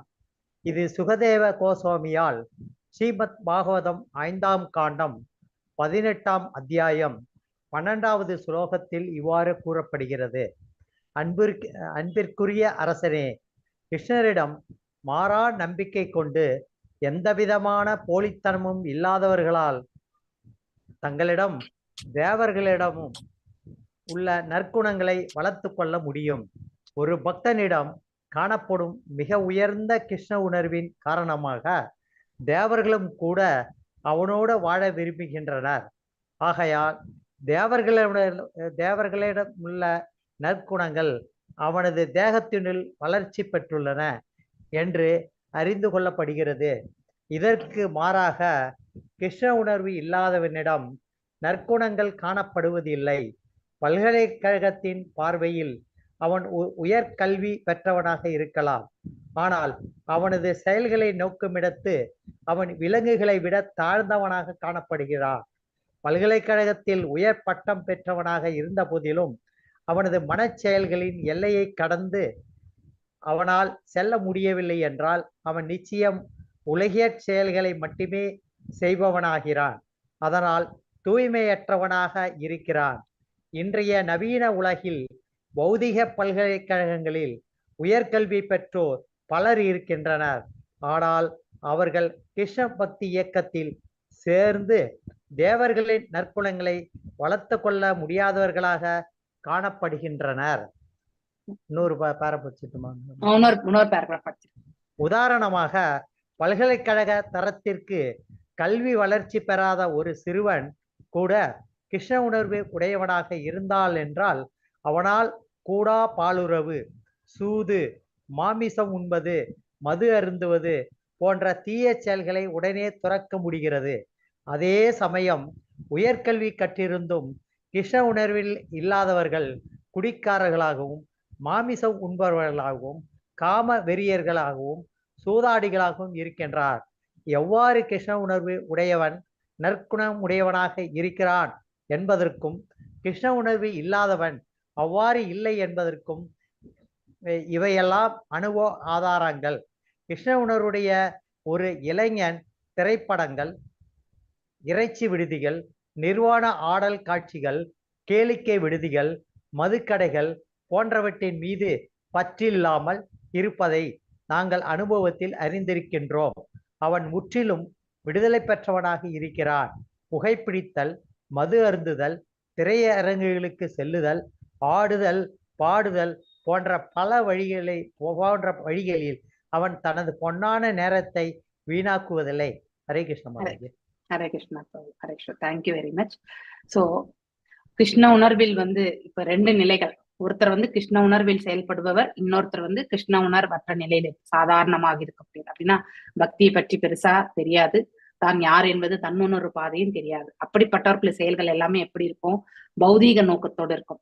மேலும் 4 விதமான, அதாவது the 4 regulative principles இல்லையா? இந்த 4 regulative principles ஃபாலோ பண்றவங்க யாரா இருப்பாங்கனாக்கா கண்டிப்பா பக்தர்கள். ஏன்னா அதை தெரிந்து ஃபாலோ பண்ணுவாங்க.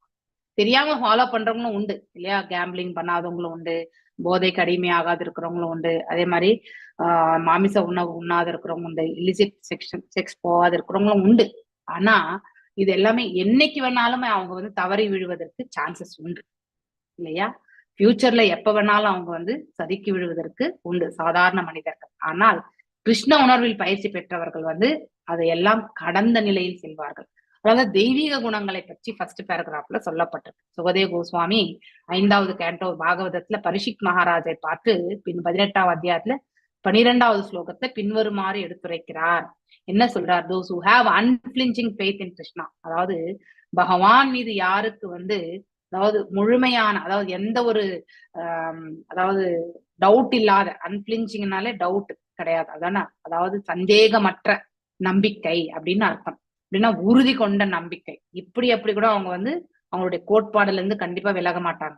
சோ யாராவது ஒண்ணு சொன்னா, இப்ப ஃபார் எக்ஸாம்பிள் எனக்கு கூட பக்தி பத்தி ஒருத்தர் சொல்றாங்க, நான் இப்பதான் ஜஸ்ட் அடியெடுத்து வச்சிருக்கேன்னு வச்சுக்கோங்க. எனக்கு பக்தியை பற்றி ஒருத்தர் இப்படின்னு சொல்றாங்க, ஓகே அப்படியான்னு நான் அதை ஃபாலோ பண்ணுவேன். அதுக்கடுத்து இன்னொருத்தர் சொல்லுவாங்க, இது வேஸ்டான செயல், இதுல நீங்க ஈடுபடக்கூடாது, நீங்க இந்த முன்னேற வழியை பாரு சொல்றேன். இங்க இருந்து நாம என்ன பண்ணுவோம், அந்த இடத்துக்கு போயிடுவோம். அப்படின்னா மனசு ஸ்டடியே இல்லாத ஒரு கனிஷ்ட நிலையில இருக்கக்கூடிய தன்மை இல்லையா? சோ அப்படிப்பட்டவங்களுக்கு வந்து உறுதி கொண்ட அந்த நம்பிக்கை வந்து கண்டிப்பா இருக்காது. அன்பிளிஞ்சிங் ஃபெய்த்னாலே உறுதி கொண்ட அந்த நம்பிக்கை வந்து இருக்காது. ஆனா அப்படிப்பட்டவங்களுக்கு வித்தவுட் எனி டூப்ளிசிட்டினா இரட்டைத்தன்மை. அதாவது இன்பம் துன்பம் இல்லையா, லாபம் நஷ்டம், இது எல்லாமே டூப்ளிசிட்டி தான். சோ இது 2 தன்மைகள் வந்து எஸ் போலாமா, இப்ப வந்து போவேன், அடுத்த நிமிஷம் வந்து நான் போவேனான்னு எனக்கே தெரியாது. இப்படி இரட்டை மனம் கொண்டவர்கள் இல்லையா.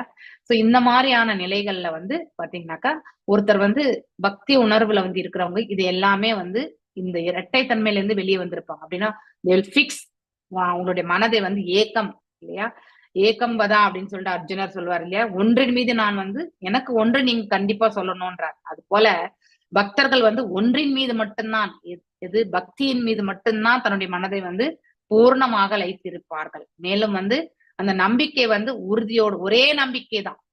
சமாதி நிலையில் வந்து தன்னை வந்து நிலைநிறுத்திக் கொள்ளக்கூடிய அத்தகைய பக்குவத்தோடு இருப்பாங்க. அவர்களுக்கு எல்லாமே தெய்வீகமான குணங்கள் எல்லாமே வந்து தேவர்களிடத்துல என்ன இருக்கோ அந்த குணாதிசயங்கள் எல்லாமே அவர்களிடத்திலுமே கண்டிப்பாக அமைய பெறுவார்கள் என்றுதான் அந்த ஃபர்ஸ்ட் பேராகிராஃப்ல சொல்லப்பட்டிருக்கு, இந்த குவாலிட்டிஸ். சோ நாம 16வது அத்தியாயத்துல முதல் 3 ஸ்லோகங்கள்ல படிச்சிருக்கோம். 26 பண்புகள் இல்லையா, அதாவது தெய்வீக குணங்களாக படிச்சிருக்கோம். அதுல வந்து சிம்பிளா இருக்கிறது இல்லையா, சிம்பிளிசிட்டி அதாவது எளிமையாக இருக்கிறது. மேலும் வந்து ஹியூமிலிட்டி இல்லையா, ஹியூமிலிட்டி என்னும் பொழுது ஒருத்தர் நம்மள வந்து ஒருத்தர் மதிக்கணும் அப்படின்னு எதிர்பார்க்காம இருக்கு. சில பேர் வந்த உடனே எழுந்து நின்று நமஸ்காரம் பண்ணணும்னு எதிர்பார்ப்பாங்க இல்லையா, அது வந்து ஹியூமிலிட்டி கிடையாது. சோ அது வந்து அதிகாரம் அகங்காரத்தினுடைய வெளிப்பாடு. ஹியூமிலிட்டின்னா அவர் எவ்வளவு பெரிய மனிதராக இருந்தாலுமே நம்ம எந்த இடத்துல வேணாலுமே நம்முடைய அதாவது உட்காரலாம் அப்படின்னா நமக்கு போன உடனே ஒரு சேர் போட்டு நம்மளை உட்கார வச்சு ரெஸ்பெக்ட் பண்ணணும்லாம் நம்ம எதிர்பார்க்காமல் இருக்கக்கூடிய அத்தகைய பண்பு. சோ அது that means expecting somebody to அதாவது ரெஸ்பெக்ட் ஹானரஸ் இல்லையா, மரியாதை கொடுக்கணும் அப்படின்னு நினைக்கக்கூடிய எதிர்பார்ப்பற்ற நிலையில அது எல்லாமே தெய்வீக குணங்கள். ஆக்சுவலி அத்தகைய குணங்கள் எல்லாமே அந்த உயிர் வாழி வந்து அதாவது அபிவிருத்தி செய்து கொள்கின்றான். மேலும் கிருஷ்ண உணர்வு இல்லாதவனுக்கு வந்து எந்த ஒரு குட் குவாலிட்டிஸுமே இருக்காது. அப்படின்னா அது கடவுள் உணர்வு என்பதை பற்றி அறியாதவன் மேஜர்லி அந்த 4 விதமான துஷ்கிருத்தினோஸ் தான் இல்லையா, மூடர்கள் இல்லையா, நரதாமா, மேலும் வந்து அசுர இயல்புடையவர்கள், இப்படி மாயையில் சிக்கி கொண்டிருப்பவர்கள், இப்படிப்பட்டவர்களுக்கு எல்லாமே வந்து குட் குவாலிட்டிஸ் கண்டிப்பா வந்து இருக்காது. அப்படிப்பட்ட குட் குவாலிட்டிஸே சிலது இருந்தாலுமே அதுவும் கூட தற்காலிகமானதுதான் இருக்குமே தவிர எப்ப வேண்டும் என்றாலும் அது மாற்றத்துக்கு உட்பட்டு. அப்படிப்பட்டவர்கள் வந்து பிலாசபி தத்துவவாதிகளா கூட இருப்பாங்க இல்ல, நல்ல ஹையர் எஜுகேஷன் பண்ணியிருப்பாங்க, ஆனா கடவுளை பற்றி அவர்கள் ஏற்றுக்கொள்ள மாட்டார்கள். சோ அவங்க அகாடமிக் பாயிண்ட் ஆஃப் வியூல வந்து பாத்தீங்கன்னா நல்ல நிலையில வந்து ஃபர்ஸ்ட் ரேங்க் கூட எடுத்திருக்கலாம், ஆனா அவங்களுடைய செயல்பாடுகள் எல்லாமே விலங்குகளை விட மோசமான நிலையில இருக்கும். அதனால தூய்மையற்ற நிலையில இருக்கக்கூடிய நிலையை தான் அவங்களுக்கு ஏற்படுத்தி கொடுக்கும். There are so many persons in the modern world who have been highly educated in materialistic universities இல்லையா, but it is seen they cannot take up the movement of Krishna conscious and develop the high qualities of the devatas இல்லையா. தேவர்களுடைய இயல்புகளை எல்லாமே தேவதாசனுடைய உண்மையான நிலை எது, குணம் எது, சத்துவ குணம். மனிதர்களாகிய நமக்கு வந்து 3 குணங்கள்ல நாம சுத்தின்னு இருப்போம், ஆனா தேவர்கள் வந்து ஒரே குணம் சத்துவ குணத்துலதான் அவங்களுடைய செயல்பாடுகள் அமையும். எக்ஸாம்பிள் வந்து கிருஷ்ண உணர்வில் ஒருத்தர் இருக்கிறாருனாக்கா அவர் நல்லா படிச்சுட்டு இல்லைனாலும் அவர்களுக்கு அந்த சம்ஸ்காரம் என்பது கண்டிப்பா தெரியும். அவங்க இந்த மாதிரி 4 விதமான ரெகுலேஷன்ஸை வந்து பர்ஃபெக்டா வந்து ஃபாலோ பண்ணுவாங்க. ஆனா கிருஷ்ண உணர்வில் இல்லாதவர்கள் வந்து எவ்வளவுதான் நல்லா படிச்சிருந்தாலும் வாழ்க்கையினுடைய தாற்பயத்தை வந்து புரிந்து கொள்ளாதவர்கள் அவர்கள் வந்து இழிவான செயல்களில் வந்து அவர்கள் ஈடுபடுவார்கள். So this R the practical proofs. இதை நம்ம கண்டிப்பா பார்த்திருக்கலாம். ஒருத்தர் நல்லா படிச்சிருப்பாரு ஆனா நாகரிகத்தோடு பேச மாட்டார். ஒரு சிலர் வந்து படிப்புல குறைவா இருப்பாங்க, அன்பு கொண்டு அனைவருக்கும் மரியாதை கொடுத்து பக்தி கொண்டு இருக்கக்கூடிய குணாதிசயத்தையும் நம்ம பார்த்திருப்போம். அப்படிப்பட்டவங்களை வந்து இவங்க என்ன சொல்லுவாங்க, அவன் பைத்தியக்காரன்னு நினைப்பாங்க இல்லையா. அதனாலதான் பகவான் இந்த பிரபஞ்சத்தில் வந்து அவதரிக்கும் பொழுது கூட இப்படிப்பட்டவர்கள் வந்து அஜ்ஞானத்தில் இருப்பவர்கள் சோ ஏளனம் செய்தார்கள் என்று நம்ம பகவத்கீதையிலுமே வந்து சொல்றார். they deride him அப்படிங்கிறதையும் படிச்சிருக்கோம் இல்லையா. so we experience that even a young boy in Krishna conscious is unattached. so cinema, park, beach இல்லையா, மதுக்கடை, இப்படி எல்லா இடத்துக்குமே அவன் வந்து செல்ல விரும்பவே மாட்டான் இல்லையா. he saves his valuable time இல்லையா, அவனுடைய பொன்னான நேரத்தை வந்து பக்தி பாதைக்கு வந்து உபயோகப்படுத்துவான். இந்த மாதிரி அதாவது குடிக்கிறது இல்லையா, புகைப்பிடித்தல், இப்படிப்பட்ட செயல்கள்ல வந்து அவன் வந்து ஈடுபடுவது கிடையாது. எஸ் சேதுலட்சுமி மாதாஜி, அடுத்து ஒரு பேராகிராஃப் வாசிங்க. ஹரே கிருஷ்ண மாதாஜி. கிருஷ்ண உணர்வு இல்லாதவனால் அரை மணி நேரம் கூட அமைதியாக இருக்க முடியாது. யோக முறை நீ அமைதி பெற்றவனால் உன்னால் உன்னை கடவுள் என்று உணர முடியும் என்று உபதேசிக்கின்றது. இம்முறை லோகாயவாதிகளுக்கு சரியாக இருக்கலாம். ஆனால் எவ்வளவு நேரத்திற்கு அவர்களால் தங்களை அமைதி உடையவர்களாக வைத்துக் கொள்ள முடியும்? செயற்கையாக அவர்கள் அத்தியானம் என்பதில் அமர்ந்திருக்கலாம். ஆனால் அவர்களின் யோக செயல்முறை நிறைவேறியவுடன் அவர்கள் உடனே தங்களை கூடா பாலுறவு, சூதாட்டம், மாமிசம் உண்பது மற்றும் பிற புத்தியற்ற செயல்களில் ஈடுபடுத்திக் கொள்வர். ஆனால் கிருஷ்ண உணர்வு உடையவன் இவ்வாறான அமைதி தியானங்களுக்கான முயற்சியின்றி தன்னை படிப்படியாக உயர்த்தி கொள்கிறான். கிருஷ்ண உணர்வில் ஈடுபடுகின்ற ஒரே காரணத்தால் அவன் தானாகவே இப்புத்தியற்ற செயல்கள் எல்லாவற்றையும் துறந்து உயர் குணநலத்தில் வளர்ச்சி பெறுகிறான்.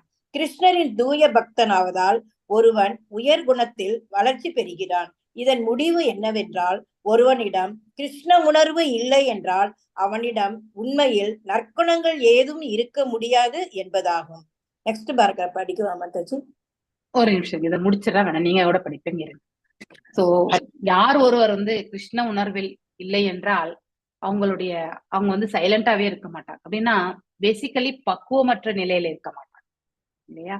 பக்தி கொள்ளும் பொழுது நமக்கு வந்து நிதான புத்தியுடைய தன்மையை வந்து நம்மளால அபிவிருத்தி செய்து கொள்ள முடியும்.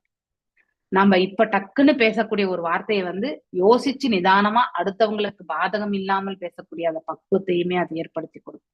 ஒரு சூழ்நிலையை கையாளக்கூடிய விதம் வந்து ரொம்ப ரொம்ப மென்மையான நிலைக்கு செல்லும். அதே கடவுள் உணர்வு அற்றவர்கள் வந்து எல்லாமே எடுத்தேன் கவுத்தேன் இல்லையா? சோ அவங்க பாக்குறது எல்லாமே தன்னலத்தோட தான் பார்ப்பாங்க. பொதுநலமே அவங்களுக்கு எடுத்து இருக்காது. அப்படிப்பட்டவங்க ஒரு ரெஸ்ட்லெஸ்ஸா தான் வேலை செய்வாங்க இல்லையா? சோ அதாவது அவங்களுக்கு ஓய்வு என்பதே இருக்காது. ஒரே ஒரு 5 நிமிஷம் சும்மா உட்காருன்னா கூட அவங்களால உட்காரவே முடியாது. Yoga system teachers that if one you become silent you will realize that you are a god. அதாவது அதுக்காக வந்து பேசாமலே இருந்தா நம்ம காடு கிடையாது. உள்ளுக்குள்ளே சைலண்டா நம்ம வந்து நம்ம வேலையை தவறான வழியில செஞ்சுட்டு இருந்தா அது தப்பு இல்லையா? நிறைய பேர் வந்து பாத்தீங்கன்னா அவன் சைலண்டா இருக்கிறத பார்த்து ரொம்ப நல்லவரா இருப்பாங்க. ஆனா அவர் எத்தனை பேருக்கு சண்டை வச்சிருப்பாருன்னு நமக்கே தெரியாது இல்லையா? சோ அவருடைய இன்டென்ஷன்ஸ் என்னன்னு பார்க்கணும். அவருடைய நோக்கம் என்ன, அவருடைய அதாவது பாடி லாங்குவேஜ் இல்லையா? அவர் வந்து நடந்து கொள்கிறார், அவர் எவ்வாறு பேசுகிறார். நம்ம 2nd சாப்டர் பகவத்கீதையில சிதாதிர் முனியை பத்தி படிச்சிருக்கோம் இல்லையா? நிதான புத்தியுடைய மனிதரை பற்றி படிச்சிருக்கோம் இல்லையா? சோ அவர் எவ்வாறு பேசுவார் இல்லையா, எவ்வாறு நடந்து கொள்வார், இதெல்லாமே நம்ம அந்த இடத்துல படிச்சிருக்கோம். அப்படிப்பட்ட நிலையில இருக்கணும். அதுதான் உண்மையான சைலண்ட். அதை விட்டுட்டு நம்ம வந்து ஒரு சூழ்நிலையில உட்காந்து யார் என்ன பேசுறாங்கன்ற வந்து கேட்டுட்டு போயிட்டு யார்கிட்ட சொல்லக்கூடாதோ அவங்க கிட்ட சொல்லி சண்டை வைக்கிறது வந்து சைலண்ட் கிடையாது. ஓகே, சைலண்ட் வந்து வெளிப்புற தோற்றத்துல சைலண்ட் கிடையாது, உள்ளுக்குள்ள சைலண்ட் ஆகும். உள்ளுக்குள்ள வந்து நம்ம ஆத்ம உணர்வை வந்து ஆத்மாவை பற்றி உணர்வு நிலையில் நாம வந்து ஆழ்ந்து இருக்கும் பொழுதுதான் நம்மளால வந்து அது அமைதியை வந்து காக்க முடியுமே தவிர நம்ம வெறுமனே இந்த உடல் ரீதியான செயல்களில் நாம் வந்து ஈடுபட்டிருந்தால், நம்ம புத்தியும் அதே மாதிரி செயல்பட்டால், அப்படின்னா பௌதீகத்திலேயே நம்ம செயல்பட்டு கொண்டிருந்தால் கண்டிப்பாக ஒரு க்ஷணம் கூட நம்மளால அமைதி இருக்க முடியாது.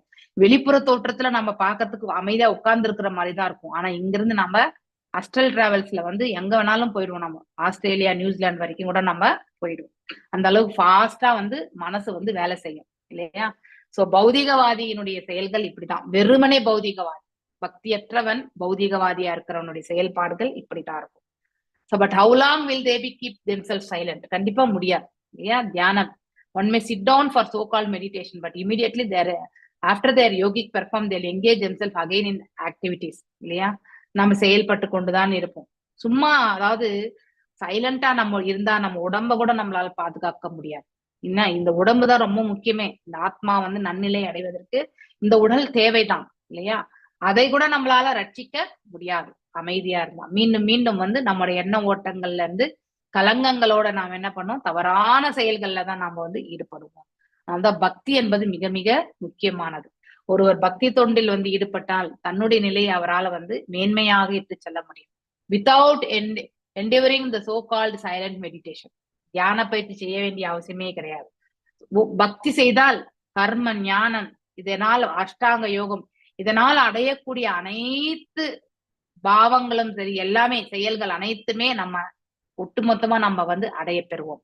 அதுக்காக தனித்தனியா வந்து நான் கர்மயோகி ஆகணும், நான் ஞானத்துல அபிவிருத்தி ஆகணும், நான் வந்து அஷ்டாங்க யோக பயிற்சிகள், தியான பயிற்சிகள் செஞ்சு நான் வந்து இறைவனை வந்து நான் காவணும், இப்படிலாம் நம்ம பிரயத்தனம் பண்ண வேண்டிய அவசியமே இல்லை.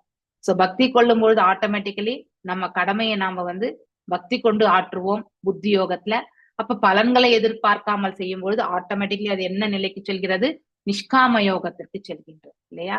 சோ மேலும் அவ்வாறு நம்ம ஆற்றும் பொழுது பக்குவமாக நம்ம அடையக்கூடிய நிலை ஏற்படுகிறது. பக்குவம் அடைவது என்பது நமக்கு உள்ளுக்குள்ள இருந்து பகவான் நமக்கு வந்து, அதாவது ஞானத்தினுடைய இதை வந்து நமக்கு எடுத்துரைப்பார். அதை நாம் உணரக்கூடிய பக்குவம் வரும். ஸோ அந்த நெக்ஸ்ட் லெவல் ஞானத்தையுமே அபிவிருத்தி செய்து கொள்ளக்கூடிய வாய்ப்பை நாம பெறுகின்றோம் இல்லையா? அதுக்கடுத்து நாம பக்தி தொண்டை வந்து பக்குவமாக ஆற்றும் பொழுது தியான பயிற்சிகளால் வந்து இந்த புலன்கள், மனசு, புத்தி எல்லாத்தையுமே நம்ம கட்டுப்படுத்துறோம். அதெல்லாம் ஆட்டோமேட்டிக்கலி வந்து பக்தி தொண்டால வந்து சுலபமாக கட்டுப்படுத்த முடியும். கர்ம ஞான பாதைகளால் செய்யக்கூடிய செயல்கள் எல்லாவற்றையுமே பக்தி தொண்டு நமக்கு வந்து சுலபத்துல வந்து செய்யக்கூடிய பாக்கியத்தை வந்து ஏற்படுத்தி கொடுக்கும். ஆனால் தனித்தனித்து நம்ம வந்து அந்த நிலைக்கு சென்று நம்ம செயல்பட வேண்டிய அவசியமே கிடையாது இல்லையா? So simply engage in Krishna consciousness, he automatically leaves up all nonsense. இல்லையா? தேவையற்ற கலங்கங்களை எல்லாத்தையுமே அவன் இம்மிடியட்டா விட்டுருவான். In develops his high character. எப்பவுமே நாம, அதாவது simple life and high thinking, இதுதான் பிரபுபாதர் வந்து நிறைய இடங்களை சொல்லியிருக்கக்கூடிய ஒரு வாக்கு. நம்ம வந்து சாதாரணமாக வாழ்வதற்கு பழக வேண்டும். புத்தியை வந்து மேன்மையான தன்மையில இட்டு செல்வதற்கு நம்மள பழகிக்கணும். மனசுல வந்து அதாவது மேலும் கீழும் ஆலோசனை வருவதற்கு 100% சாத்தியக்கூறுகள் உண்டு. ஏன்னா நாம உயிர்வாழிகளாகிய நாம வந்து மனிதர்கள் வந்து இந்த ஏற்கனவே 3 குணங்களோட உழண்டு கொண்டிருப்பவர். அதனால இப்ப நான் மேன்மையா நினைக்கக்கூடிய அந்த சந்தர்ப்பத்துல இருந்தாலுமே அடுத்த சனமும் அதே சந்தர்ப்பத்துல இருப்பேன்னு நாம் சொல்ல முடியாது. ரொம்ப கெட்டதான ஒரு எண்ண ஓட்டம் கூட என்னுடைய மனதில் ஓடும். அதனால there is no guarantee. நல்ல அதே பக்தி கொள்ளும் பொழுது இந்த தீய எண்ணங்களை எல்லாத்துல இருந்து நம்ம ரட்சிக்கப்படுகின்றோம். The conclusion is one can truly have any good qualities if he is, no one can have good qualities. அதாவது நல்ல பண்புகளை வந்து ஒருவன் வந்து வளர்த்து கொள்ள முடியாது எப்பொழுது அவன் பக்தி உணர்வுல, கடவுள் உணர்வில் அற்றவனாக இருக்கும் பொழுது, கிருஷ்ண உணர்வில் அற்றவனாக இருக்கும் என்பதை நாம புரிந்து கொள்ளலாம். சோ 3வது பண்பு சந்தோஷம் இல்லையா? கிருஷ்ண உணர்வினால் இருப்பதால் நமக்கு மென்மையான சந்தோஷம் என்பது ஏற்படுகின்றது, பரமானந்தம் ஏற்படுகின்றது இல்லையா? எஸ் சேதுலட்சுமி மாதாஜி வாசிங்க இந்த பேராகிராஃப் வாசிங்க. ஹரே கிருஷ்ண மாதாஜி. கிருஷ்ண உணர்வில் உள்ள மகிழ்ச்சி. ஸ்ரீல ரூப கோஸ்வாமி மகிழ்ச்சியான வெவ்வேறு வழிகளை பற்றி ஆய்வு செய்திருக்கின்றார். அவர் மகிழ்ச்சியை 3 பிரிவுகளில் பிரிக்கிறார். 1, பௌதீக இன்பத்தினால் உண்டாகும் மகிழ்ச்சி, பரபிரம்மத்துடன் தன்னை ஒன்றாக காண்பதினால் உண்டாகும் மகிழ்ச்சி, கிருஷ்ண உணர்வினால் உண்டாகும் மகிழ்ச்சி என்பவையாகும். தந்திர சாஸ்திரத்தில் சிவபெருமான் அவரது மனைவி சதியிடம் இவ்வாறு கூறுகிறார்: கோவிந்தனின் தாமரை திருவடிகளில் சரணம் அடைந்து தூய கிருஷ்ண உணர்வில் வளர்ச்சி பெற்ற ஒருவன் மிக எளிதில் அருவவாதிகள் விரும்பும் அனைத்து சித்திகளையும் அடையக்கூடியவனாகின்றான். அவன் தூய பக்தர்களால் எய்தப்பெற்ற மகிழ்ச்சியையும் அனுபவிக்க கூடியவர்களாக இருக்கின்றான். தூய பக்தி தொண்டிலிருந்து பெறப்படும் மகிழ்ச்சி மிக உயர்ந்ததாகும். ஏனென்றால் அது நித்தியமானதாகும். உலகியல் சாதனையில் உண்டாகும் மகிழ்ச்சியோ அல்லது பிரம்மத்துடன் தன்னை ஒன்றாக காண்பதில் உண்டாகும் மகிழ்ச்சியோ தாழ்ந்தவையாகும். ஏனென்றால் அவை நிரந்தரமானவை அன்று. உலகையாத மகிழ்ச்சியிலிருந்து ஒருவன் வீழ்ச்சி அடைவது எதனாலும் தடுக்க முடியாது. அதுபோல் அருவ பிரம்மத்துடன் தன்னை ஒன்றாக காண்பதினால் உண்டாகும் மகிழ்ச்சியிலிருந்து ஒருவன் வீழ்ச்சி அடைவதற்கு ஏராளமான வாய்ப்புகள் இருக்கின்றன. வாசிக்கவா மாதாஜி? போறோம் மாதாஜி, இன்னைக்கு மோஸ்ட்லி இது வரைக்கும் முடிக்கலாம். ஏன்னா இப்போ கிருஷ்ண உணர்வினால் நமக்கு வரக்கூடிய சந்தோஷத்தை பற்றி 3வது பண்பு படிக்க போறோம். ரூப கோசாமி அவர்கள் எவ்வாறு இதை வந்து எடுத்துரைக்கிறார் அப்படிங்கிறத பாக்குறோம். அவர் அதை வந்து ஆராய்கின்றார். 3 விதமான, அதாவது இந்த சந்தோஷத்திற்கான மூல காரணங்கள் எல்லாமே, வேறுபட்ட காரணங்கள் என்னென்ன என்றது எல்லாமே அவர் அலசி ஆராய்கிறார். அதை 3 விதமான பிரிவுகளாக அவர் வந்து எடுத்துரைக்கிறார். ஒன்று, அதாவது பௌதீக சுகத்தினால் ஏற்படக்கூடிய சந்தோஷம், இது தற்காலிகம் இல்லையா? எப்ப நமக்கு சந்தோஷம் வரும், எப்ப நமக்கு துக்கம் வரும்ன்றது நமக்கு தெரியாது.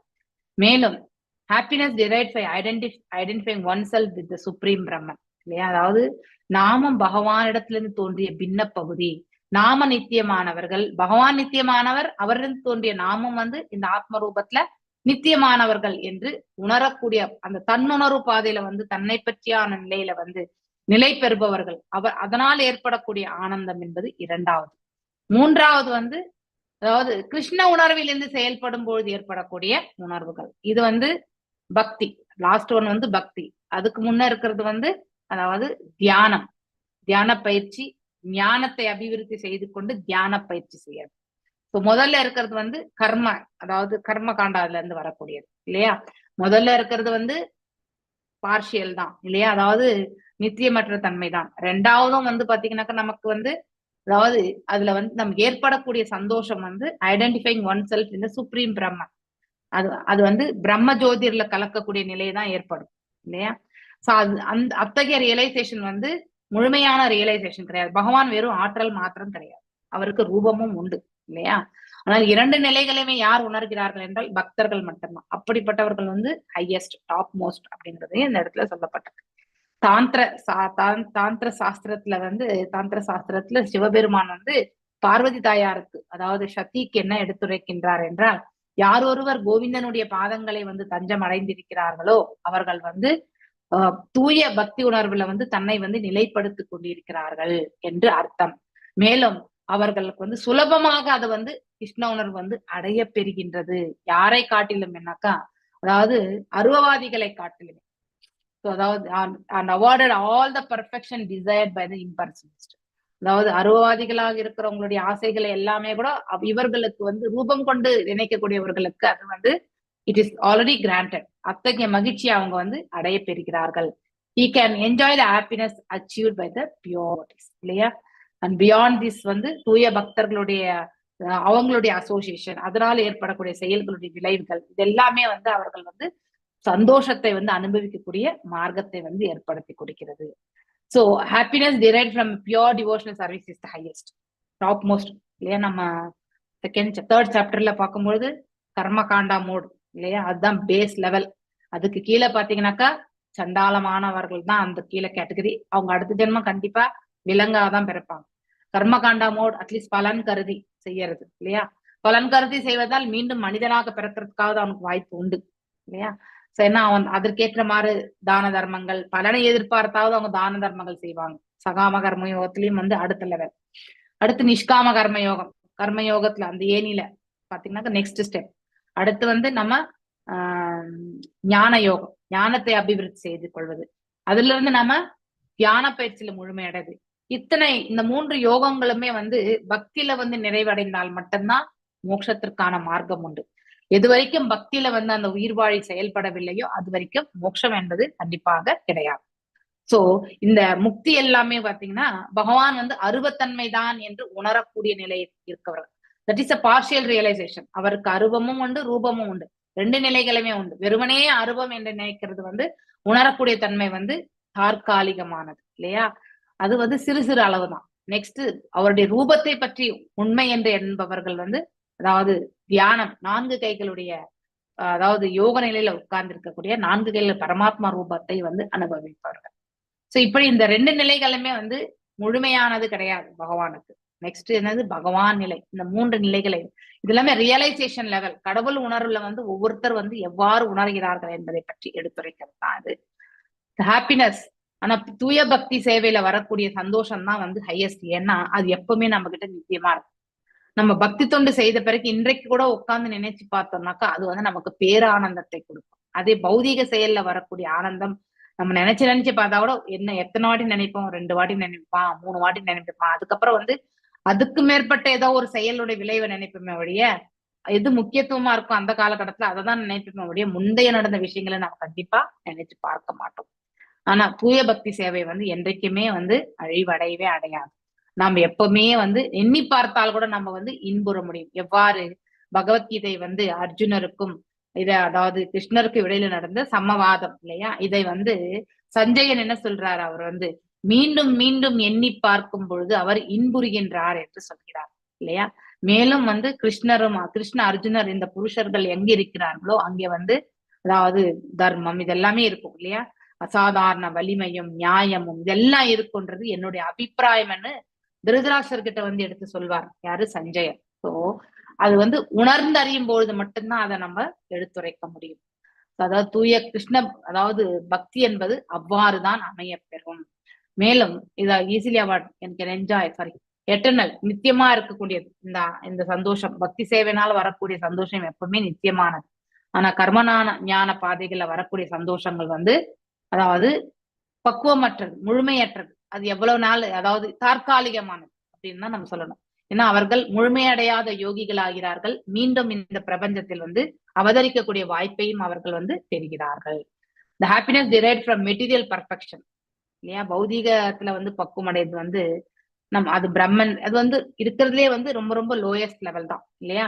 There is no preventing one falling down from the material happiness. எப்ப வேணாலும் நமக்கு சறுக்கல் உண்டு பௌதீக சந்தோஷத்துல. ஆனா ஆன்மீகத்துல அப்படி கிடையாது. And there is every chance falling down from the spiritual happiness derived from identifying oneself with the impersonal Brahman. நான் ஒரு ஆத்மா, அந்த பிரகாசத்தை மட்டும்தான் வந்து எவ்வாறு சூரியனுடைய பிரகாசம் தான் வந்து நினைக்கிறோமோ அது போல வந்து பகவானுடைய தோற்றமே இல்லை, அவருக்கு வந்து ரூபமே கிடையாது, வெறுவனே ஆற்றல் என்று எண்ணுபவர்கள் வந்து அவர்களால முழுமையான பகவானுடைய ரூபத்தை வந்து உணரக்கூடிய பக்குவம் என்பது கிடையாது. நான் இன்றைக்கு இதோடு எடுத்துக்கிறேன். ஸோ 3வது இது 3 பேராகிராஃப் பண்ணியிருக்கோம். ஓகே, நோட் பண்ணி வச்சுக்கோங்க. அடுத்த வாரம் சனிக்கிழமை நாம மீண்டும் வந்து சந்திப்போம். ஸோ இந்த பிளேலிஸ்ட் வந்து உங்களுடைய குரூப்லயுமே இன்னைக்கு யாரு செல்வம் பிரபுடைய கிளாஸ்ல வந்த டிவோட்டிஸ் குரூப்ல வந்து பபிதா மாதாஜி சொல்லி நான் போட வைக்கிறேன் நானு. ஸோ நீங்க அங்க இதுக்கு முன்னாடி ஒரு 2-3 கிளாஸ் தான் எடுத்திருக்கோம். தயவு செஞ்சு அதை வந்து நீங்க ஒரு முறை பார்த்துக்கோங்க அந்த வீடியோவை. ஸோ தட் நீங்க இனிமே கண்டினியூ பண்ணட்டும். ஓகே, ஹரே கிருஷ்ணா. வாஞ்சகல்பதாருபியஸ்ச கிருபா சிந்துபியே வச்ச பதீதனாம் பாவனேபியோ வைஷ்ணவேபியோ நமோ நமः.